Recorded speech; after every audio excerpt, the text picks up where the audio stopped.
بسم الله الرحمن الرحیم. مانداران عزیز و دکتر عزیز، امید دارم که صحتمند و سلامت باشید. ما نماینده شرکت لسپینغر در سراسر جهان هستیم و شرکت لسپینغر که است در افغانستان سال 2015 به این سو فعالیت می‌کند.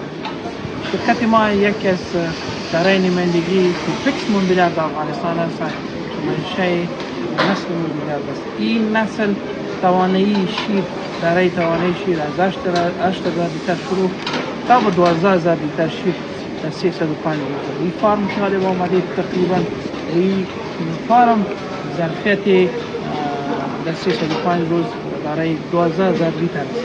این یک بلندترین رقم شیر است که هنوز به این اندازه تولید شیر در نسل موبیلیارد نمانده دیده.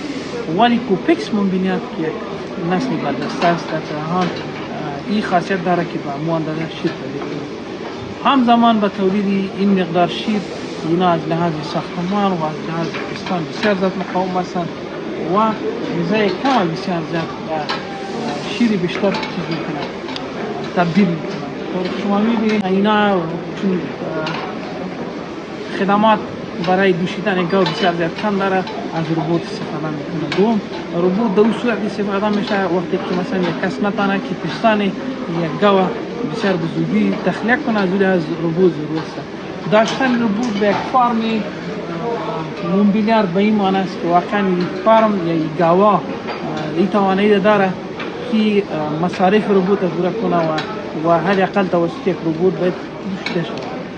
در شما میبینید این گاوا از چیز خارج شدن، از روبوت خارج شدن و این فارم که از فعلا تقریبا 180 گاو داره که حدودا برای غناجیه و خور تقریبا میشه به 400 تعداد میرسه. و گپایی که سخنایی که ما به اجازه دادم جناب ما گفتن که کوپکس موبیلیارد یا موتستانا گروپی هستن که ازشان اطمینان داشتن که مسئلهشان بسیار مختلفی هستن که اصلاح.